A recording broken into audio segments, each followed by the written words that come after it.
Hello, and welcome. Welcome once again to the Secrets of the High Demand Coach podcast. And here with us today is yet another high demand coach in the one and only Colin Hirdman, who started his first company a week after graduating college and has been an entrepreneur ever since.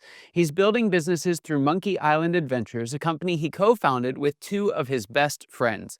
Monkey Island Adventures is named after a park where they played together since they were 5 years old. Colin is now focused on their newest business, Rainmaker, and he helps founders, businesses, coaches, and sales teams build their networks, leads, and sales through LinkedIn. Colin, excited to have you on the show. I mentioned before we started hitting record that every once in a while I'll kind of get in what I feel like is a little bit of a rut. We've got lots of coaches on, and lots of coach websites kind of look the same. Monkey Island Adventures doesn't look the same at all. It's just a fun website. There's some cool resources on there. I love what you guys are doing. You've got a very interesting mission. I'm wondering if you could share what the mission that you guys have there is and why you feel it's so important. Yeah, thanks, Scott, for having me. Number one, I absolutely love what you're doing here. I've listened to some of your other episodes. You do a great job, and the guests you have on are fantastic. So thank you for giving your time and doing this. I think for us, really, I the three of us have been entrepreneurs for a giant chunk of our lives, and entrepreneurship.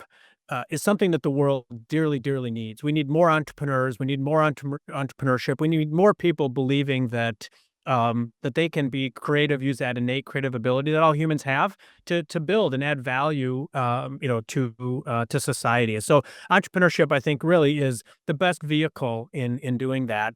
And that's what we're really passionate about. Not only wanting to create, amazing businesses for ourselves, provide for our families, but also for our employees, and provide just great services and products to our clients. And I think that we hold near and dear, and we love giving of our time to help other entrepreneurs succeed. And so that's why I love doing these kinds of podcasts. That's awesome. It's an interesting time to be an entrepreneur because, and one hand, you've got kind of the gig economy. There's never, there are very few times in history there's been as much engagement in entrepreneurship. But at the same token, someone thinking about, hey, should I start a business? The billion-dollar valuations and just the mega, startups that we see stories about just time and time and time again can feel really intimidating, right? Especially for folks who don't have an MBA or an engineering background or, have a doctorate and, fill in the blank. Uh, how should non-technical folks be thinking about the world of entrepreneurship today? Yeah. Well, number one, just from an entrepreneurial perspective, like you said, I started my first company a week after graduating from college. I graduated with a criminal justice degree. I never took a business, accounting, or marketing class in college. Like entrepreneurship wasn't even really on my radar. I just kind of fell into it. So anyone listening that's an aspiring entrepreneur, one of the sayings that I love to put out there is, everyone's making up everything all the time. And I think that entrepreneurship is really very much that. You learn by doing. There's no entrepreneur that's ever had an idea, put it out there, scaled that one idea without any failure, and had just incredible success. It takes hard work, dedication, luck, and really perseverance more than anything else. Yeah. And I think with just that as a baseline, if you can feel like you can abide by those things, and you're going to put the time and the effort into building what you're passionate about, or where you feel there's a need, then if that non-technical component, if you're building something technical, there's never been a better time to do that. With low code, no code, and AI, what we're finding through one of our companies, Cloudburst, where we're working with entrepreneurs and helping them build software, is that in the last 2 years, we've been building a lot of initial products using custom GPTs, and allowing our clients to see that very first version of what they want at very, very low cost and in quick time frames. And so I think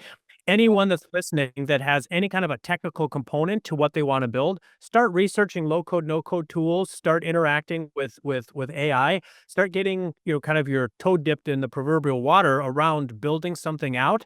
There's just incredible amounts of resources for anybody that's non-technical to start building out a technical component to their business. Yeah. It's fascinating because, technologies like the ones that you guys use and share really do open up a lot of opportunities that folks didn't have before, but what they don't necessarily solve automatically is this kind of feeling of imposter syndrome, right?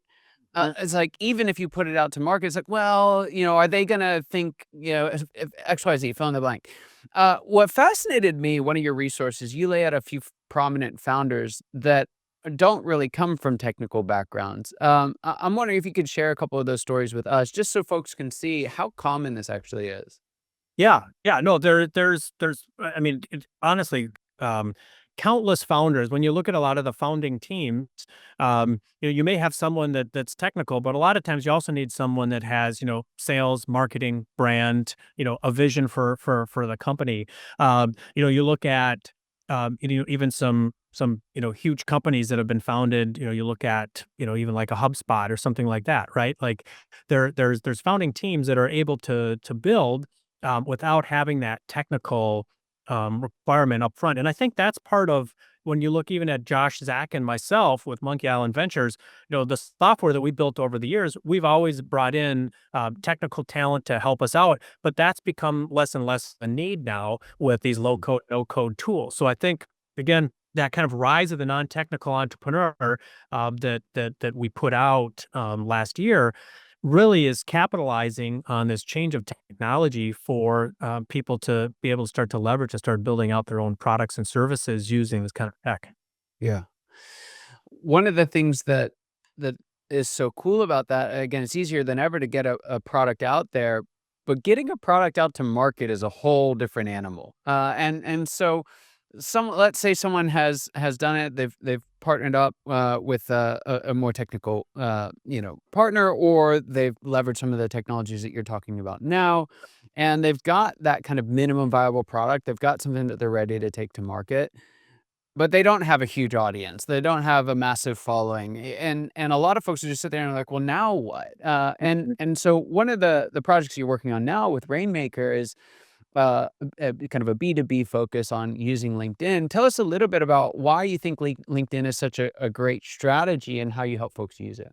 Yeah, yeah, for sure. And one of the things, just to kind of add on to what you were saying around having an MVP, being able to scale that out faster than ever before, you still have to focus in on addressing a pain point.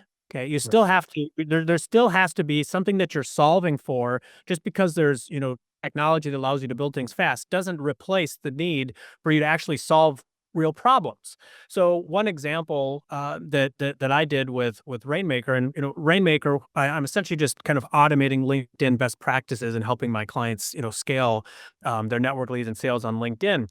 But one of the things that I was noticing was some of the messages that some of my clients wanted to send out to their prospects through LinkedIn seemed really kind of salesy, right? Nobody wants to be sold on LinkedIn. But I think most people are willing to be educated on LinkedIn, and that's kind of the focus that I wanted. So I actually created a Rainmaker GPT, which kind of takes the ethos of being authentic and genuine, using an educational mindset, figuring out what your audience wants to learn from you, what can you teach, and having that built into the GPT, where now I'm telling my clients, go build your messages through these GPT that I built, and then send me what you want me to send through the Rainmaker system.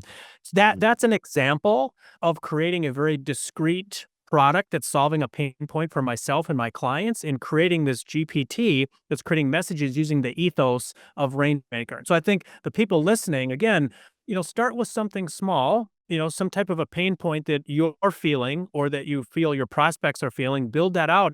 And then, LinkedIn as a platform is a wonderful way to start building out, first degree connections, to start messaging those connections with value, where you're providing, whatever it is that you're offering in a way that you're teaching. And so when I think about LinkedIn, it's about that philosophy, like I talked about, authenticity, educational mindset, and then figuring out what your audience wants to learn from you. Then it's about honing in on a specific audience that you want to target using something like Sales Navigator, regular LinkedIn search.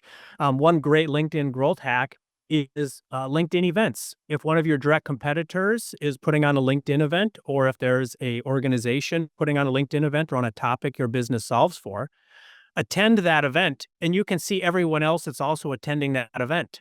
You know that they're already interested then in this topic, and then start Yeah, reaching out and building connections that way. So I love that. LinkedIn, it is a phenomenal platform for really building relationship, for testing out messaging, and for starting to build what I think is really around lead gen and revenue, through really the only business social network out there, and that's LinkedIn.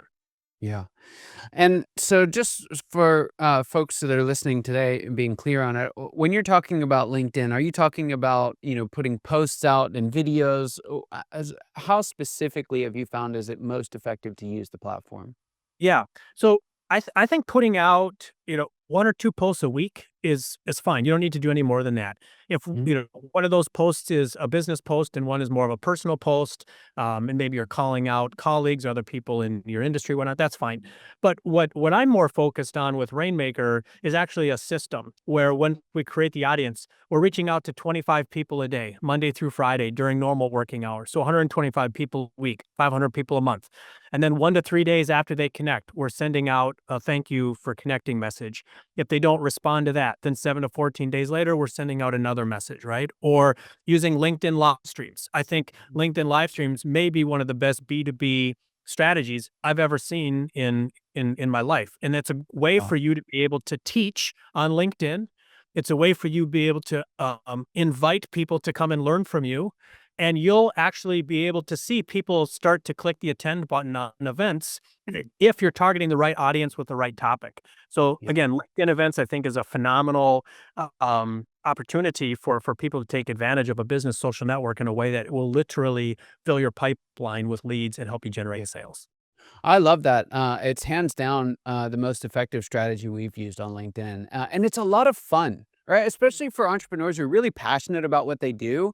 It can get annoying to just get out there and like feel like you're pitching people all the time. But the opportunity to get on, interact with folks, teach them, add value, educate them, it's just a much more pleasant experience than a lot of alternative strategies. I love that. Uh, so let's say we're communicating with folks on LinkedIn. We're inviting them to these events. They're going really well. How do you get them to take that next step? What is the next step, and how do you get them Yeah. there? Yeah. Phenomenal question. The lifeblood of especially any B2B is meetings, right? People have to talk to you first before they're going to buy. Okay. And what the value of putting on something like a LinkedIn live stream is that if you're getting people to attend it, when I follow up after the event is over, I'll say something like, "Hey, Scott, thanks again for registering for the LinkedIn live stream I led this morning. Here's a link to the recording," because a lot of the people that attend might not watch the live stream. They might end up watching the recording. And then underneath it, I'll say, "If you ever want to chat on LinkedIn strategy, feel free to grab some time convenient for you here." And I give them my Calendly. Okay. That's the magic of being able to use LinkedIn in a way where you're adding value and you're teaching, is following up with your Calendly at the right time. I Mhm. just gave you a perfect example of how to use it with LinkedIn live streams, because Yeah. what you're doing is these people are opting into learning from you. They're giving you a vote of confidence. You're teaching them something. And afterwards, you're just simply giving them the opportunity to continue the conversation one on one through a Calendly invite in a way that doesn't feel salesy, pushy, or icky in any way. Yeah. So good. So good. Colin, it's just super practical and inspirational at the same time. I love the balance of those two. And I've got one more question here before I let you go. It's a question that I ask all my guests. I'm very interested to see what you have to say as well. What would you say is the biggest secret you wish wasn't a secret at all? What's that one thing you wish everybody watching or listening today knew? That uh, luck plays a huge part in being successful in entrepreneurship. And what that means is that, all the comparisons that we make, all the ways that we beat ourselves up about not starting a company or not being good enough in the companies that we have, it's all a giant lie. What you need to do is what I talked about before. everyone's making up everything all the time. That is entrepreneurship. I don't care whether you're Tim Cook of Apple or whether it's you and I on this call right now.